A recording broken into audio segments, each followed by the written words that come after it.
kemudian mereka menjumpai orang yang lemah, orang yang sakit, orang yang mungkin dirasuki oleh setan. Murid-murid harus melakukan sesuatu, yaitu melalui perbuatan mereka.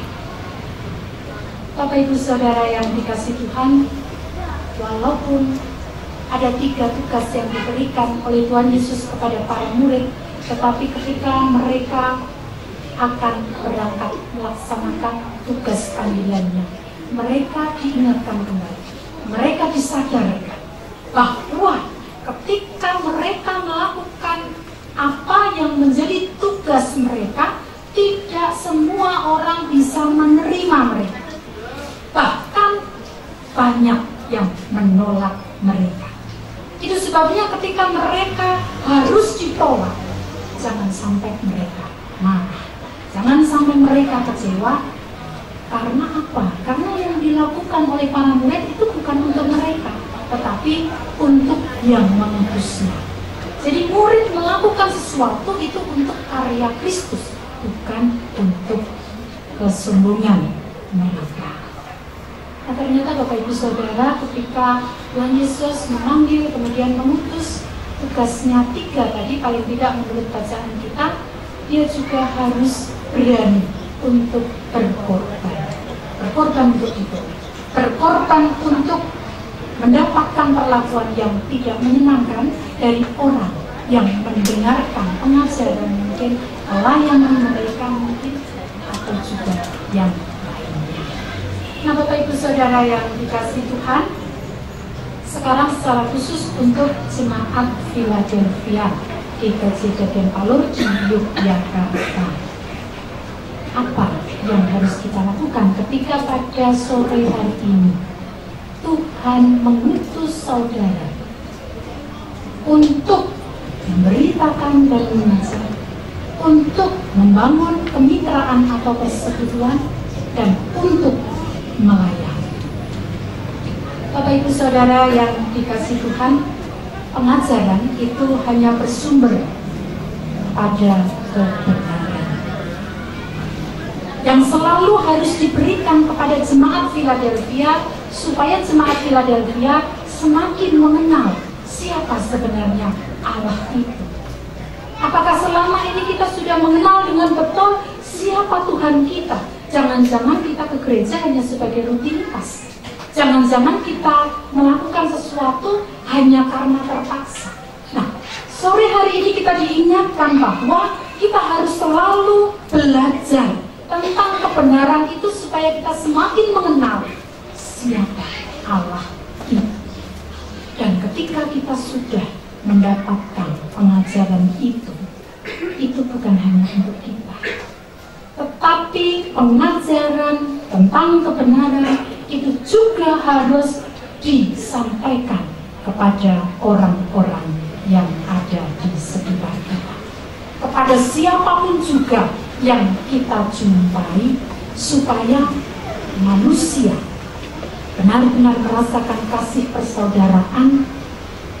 Kasih persaudaraan bukan hanya di jemaat Philadelphia, tetapi kasih persaudaraan secara universal. Dan bahwa manusia itu tanpa terkecuali adalah sama kedudukannya, harkat dan martabatnya sama, dan semua dikasih Tuhan.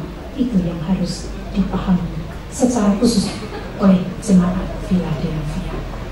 Hari ini jemaat Philadelphia sengaja mengambil sebuah simbol, yaitu pohon petal. Petal, ini adalah tadi yang dibawa tadi adalah pohon petal. Nah, ini adalah simbol. Pohon ini diciptakan Tuhan, dan pohon ini juga bisa memberikan pembelajaran untuk kita semua. Mengapa? Karena pohon ini ketika bertumbuh menjadi pohon yang besar, kurang lebih 50 tahun pohon ini bisa hidup, dia juga harus berjuang. Jadi untuk bertahan itu dia juga harus berjuang supaya pohon kepal ini bisa memberikan sesuatu, yaitu Bapak Ibu buahnya bisa untuk kesegaran. Bapak Ibu bisa membaca liturgi, nanti di sana akan jelas. Dan juga batangnya pun atau pohonnya ketika sudah ditebang itu juga bisa dipakai untuk membuat perabotan rumah tangga, mungkin bahkan mungkin juga bisa untuk membuat rumah. Bahkan di dalam situasi di mana ada banjir, pohon kepel ini pun juga bisa menahan air dari erosi tanah. Batangnya keras.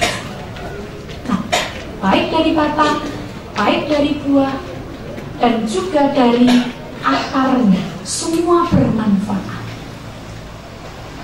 PR untuk jemaat Philadelphia harus memberikan manfaat kepada siapa? Kepada siapapun orang yang dijumpainya. Tidak boleh, oh ini adalah saudara saya, ini bukan, tidak boleh memilih. Tetapi semua orang yang dijumpai, bagaimana kita bisa memberikan manfaat kepada mereka. Jadi simbol kepala ini kami nanti kalau punya tanah, doakan Bapak Ibu kami punya tanah untuk membangun gereja, gedung gereja. Karena gereja sudah ada, pohon kepala ini akan kami tanam di depan. Jumlahnya hari ini kami menyiapkan 12 seperti tanggal yang kami pilih. 12 pohon kepal nanti akan kita tanam. Rencananya demikian. Kalau Tuhan menghendaki, pasti itu terlaksana. Itu yang pertama. Jadi jemaat Philadelphia punya tugas, diutus. Tapi juga tidak hanya jemaat Philadelphia, tapi juga untuk kita semuanya. Memberikan manfaat kepada siapapun juga yang dijumpainya. Kemudian yang kedua, persekutuan atau membangun persekutuan atau kemitraan itu menjadi bagian penting bagi jemaat Philadelphia dalam menghadirkan persaudaraan yang rukun. Philadelphia itu artinya kasih persaudaraan. Jadi bagi jemaat Philadelphia membangun kemitraan, membangun kebersamaan, membangun persekutuan itu adalah sesuatu yang harus terus diupayakan di dalam kehidupan. Bukan hanya kepada yang seiman, tetapi kepada semua. Itu sebabnya sore hari ini yang hadir bukan hanya umat Kristiani. Ada sahabat saya dari Islam, Masrur. Ada sahabat saya dari Puja.